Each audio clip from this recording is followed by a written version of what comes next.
Assalamualaikum warahmatullahi wabarakatuh. Selamat sore menjelang malam teman-teman semua. Perkenalkan saya Yunan. Saya leader Trashero Chapter Kota Bau-Bau. Pertama-tama saya ucapkan banyak terima kasih kepada Kak Rima, Kak Sofia untuk kesempatan yang diberikan kepada saya, karena hari ini saya coba berbagi kepada teman-teman semua terkait dengan pengalaman kami Trashero Kota Bau-Bau melakukan clean up dan apa-apa saja yang kami lakukan dan persiapan apa saja. Kemudian bagaimana sih kami mengkoordinasikan organisir teman-teman selama melakukan clean up di Kota Bau-Bau. Yang pertama ini saya akan coba berbagi terkait dengan lokasi clean up di mana kami biasa melakukan aksi bersih di Kota Bau-Bau. Secara umum sih kalau di Kota Bau-Bau sendiri, karena memang Sulawesi Tenggara khususnya daerah kepulauan itu Kota Bau-Bau merupakan masuk dalam daerah kepulauan. Jadi aktivitas clean up yang kami biasa lakukan selama seminggu sekali ini adalah biasa di pantai, desa atau kelurahan pesisir atau area publik ruang terbuka hijau. Kalau di pantai sendiri, karena kebanyakan di Kota Bau-Bau sendiri ini lumayan banyak pantainya, kami biasa melakukannya di kawasan destinasi. Namun di kawasan destinasi juga tersebut ada beberapa kawasan destinasi wisata yang mengharuskan ketika pengunjung masuk ke dalam itu harus membayar retribusi. Namun karena aktivitas Trashero sendiri sering atau rutin dilakukan di kawasan pantai, maka pemerintah di sini menghimbau bahwa teman-teman komunitas yang peduli terhadap lingkungan itu tidak dikenakan tarif ketika masuk. Ini yang membuat kami sedikit bersemangat untuk melakukan program aksi bersih atau clean up di kawasan destinasi khususnya pantai. Untuk di kelurahan atau di desa-desa yang ada di Kota Bau-Bau sendiri, sebenarnya tidak ada desa di Kota Bau-Bau, semuanya kelurahan. Kami biasa melakukan clean up ini di kelurahan yang dimana letaknya posisinya itu berada di pesisir. Ini yang juga membuat kami semangat karena kebanyakan atau kelurahan pesisir yang ada di ujung Kota Bau-Bau itu belum mendapatkan akses fasilitas dari Dinas Lingkungan Hidup Kota Bau-Bau. Namun lewat adanya program bersih-bersih dari Trashero maupun komunitas lain itu membuat juga sedikit edukasi kepada masyarakat terkait dengan pentingnya menjaga ekosistem laut seperti itu. Untuk area publik ruang terbuka hijau sendiri, kami biasa melakukan clean up itu pada hari-hari Car Free Day. Ini juga kami lakukan ketika melihat banyak masyarakat melakukan aktivitas olahraga, terus juga biasa jalan pagi. Ini merupakan momen yang sangat baik. Lewat clean up juga kami langsung edukasi ke masyarakat terkait dengan bagaimana menjaga ruang publik terbuka hijau itu tetap bersih dari sampah plastik seperti itu. Kemudian tentang hari dan waktu. Menentukan hari dan waktu ini biasa kami melihat dari kesibukan anggota juga dan juga melihat dari cuaca sebenarnya. Karena kebanyakan teman-teman yang tergabung dari Trashero Kota Bau-Bau ini adalah mahasiswa, jadi tidak terlalu sibuk ya, dan juga biasanya aktivitas clean up sendiri kami fokuskan di pagi hari.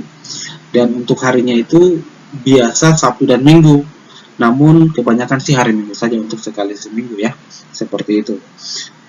Untuk jamnya sendiri kami biasa pilih pagi karena biasa teman-teman relawan yang tergabung dalam anggota Trashero maupun bukan relawan Trashero tapi ikut serta dalam program kegiatan bersih-bersih atau clean up ini, mereka ketika siang atau sore itu masih sedikit sibuk. Jadi waktu yang tepat itu kami laksanakan clean up itu jam 7 pagi sampai biasa sih paling lama itu jam 10 ya.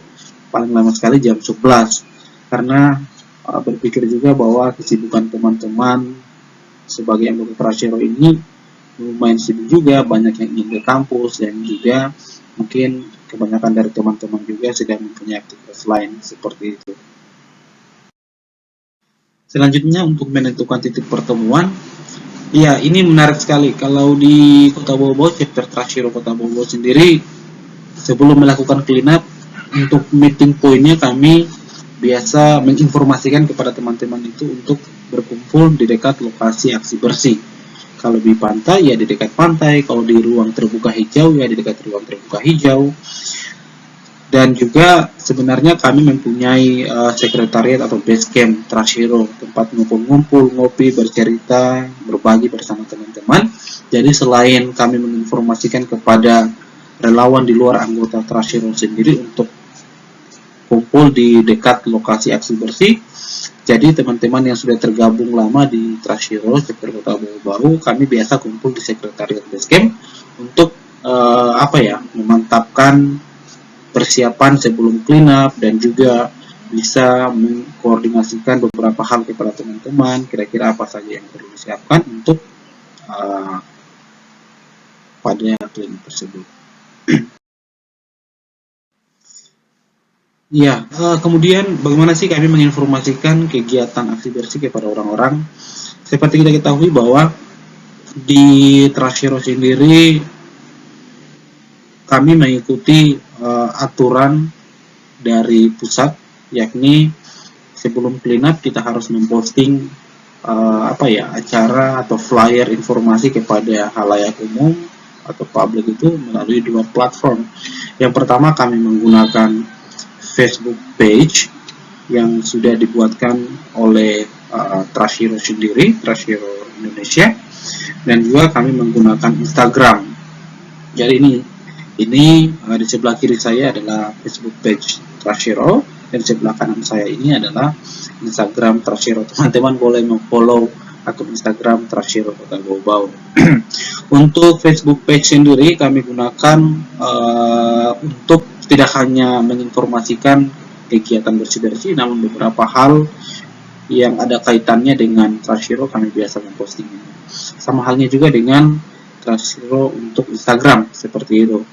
Sebenarnya untuk menginformasikan kegiatan Trashiro kepada teman-teman di luar sana cukup mudah sekali, apalagi di Kota Bau-Bau.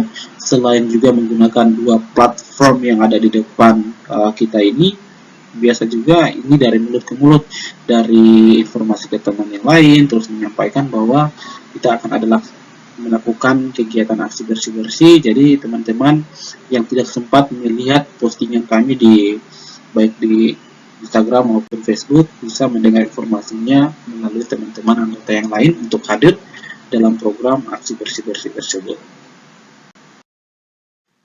Ya, berikutnya apa yang harus disiapkan sebelum aksi bersih-bersih? Ya, sebenarnya di Kota Bau-Bau sendiri kalau untuk persiapan sebelum aksi bersih-bersih yang kami lakukan untuk Trashiro chapter Kota Bau-Bau, yakni menyiapkan peralatan aksi bersih berupa karung sampah.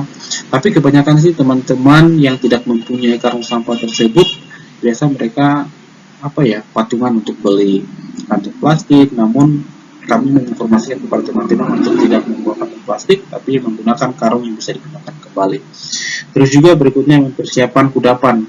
Ini snack atau kudapan ini biasa teman-teman dari anggota Trashiro kita patungan untuk membeli snack atau kue-kue yang yang tidak dibungkus kemasan plastik agar lebih ramah lingkungan dan memperlihatkan kepada pengunjung lokasi clean up itu bahwa aktivitas yang kami lakukan ini tidak hanya sekedar bersih-bersih, tapi memberikan edukasi bagaimana menghadirkan suatu hal yang tidak menimbulkan timbulan sampah lagi di lokasi clean up, seperti itu. Untuk berikutnya, biasa selain perlengkapan atau peralatan sebelum clean up, kami juga sudah mengkoordinasikan kepada teman-teman semua bahwa sebelum clean up, bahwa menginformasikan kepada relawan baru untuk membawa beberapa hal sesuai dengan SOP dari Trashiro sendiri. Kemudian yang tidak kalah penting adalah selama clean up, kami selalu berkoordinasi dengan Dinas Lingkungan Hidup untuk bagaimana mengarahkan armada pengangkut sampahnya untuk ke lokasi. Karena biasa selesai clean up, yang paling mengkhawatirkan bahwa ketika sampah itu tidak dibawa ke TPA atau tidak dibawa ke bank sampah, maka takutnya nanti ada hewan atau anjing yang biasa apa ya, uh, saya lupa sih. Ada biasa hewan yang mencoba menghancurkan sampah yang kami sudah kumpulkan di dalam plastik tersebut atau dalam karung tersebut. Jadi kami biasa koordinasi dengan Dinas Lingkungan Hidup untuk menghadirkan armada pengangkut sampahnya pasca clean up. Jadi armada pengangkut sampah tersebut dari Dinas Lingkungan mengangkutnya langsung dibawa ke TPA. Berikutnya pengalaman kerjasama organisasi komunitas lain. Jujur untuk Trasero chapter Kota Bobo sendiri, kami selama clean up sudah beberapa kali melakukan kolaborasi dengan teman-teman komunitas lokal yang ada di Kota Bobo sendiri, dan juga sebelum melakukan kolaborasi atau kerjasama untuk melakukan aksi bersih, jadi kami menginformasikan kepada teman-teman dari organisasi lain bahwa sebelum clean up atau selama clean up kami upayakan untuk menyiapkan dan membawa perlengkapan aksi bersih pribadi, terus juga tidak membawa makanan atau snack yang akan menimbulkan timbulan sampah kembali, dan juga membawa tumbler atau botol air minum pribadi ketika datang aksi bersih. Sebenarnya poin ketiga ini, membawa tumbler atau botol air minum pribadi ketika datang aksi bersih ini, teman-teman yang lain dari organisasi komunitas lain sedikit khawatir. Terus nanti pertanyaannya, terus nanti kalau misalnya kami ingin mengisi kembali air di botol ini gimana? Jadi kami sering menginformasikan bahwa kami selain membawa botol pribadi atau tumbler, kami juga menyiapkan galon untuk refill botol air teman-teman untuk memudahkan bagaimana botol itu tidak terlihat kosong seperti itu. Untuk yang berikutnya yang terakhir adalah membawa transportasi sendiri ketika ke lokasi aksi bersih. Ya, ini juga sebenarnya membuat kami bimbang untuk teman-teman sendiri. Sebenarnya banyak sekali yang ingin ikut program dari aksi bersih ini, namun kadang lokasi yang terlalu jauh dan juga mungkin mereka tidak mempunyai akses dan mobilisasi transportasi. Jadi ini bersifat relawan, namun teman-teman dari anggota Trasero yang sudah lama bergabung ketika tidak punya kendaraan, kami punya kendaraan lebih, jadi saling nebeng-nebeng saja seperti itu. Ya, terakhir terima kasih banyak teman-teman semua, semoga bisa mewakili pengalaman kami selama menjalankan program Trasero di Kota Bau dan bisa memberi dampak positif kepada masyarakat luas, khususnya teman-teman yang selama ini ingin terlibat namun belum tahu adanya yang mana. Jadi menurut saya Trasero adalah pilihan yang tepat untuk bagaimana memberikan dampak positif untuk keberlanjutan lingkungan. Terima kasih banyak. Trasero.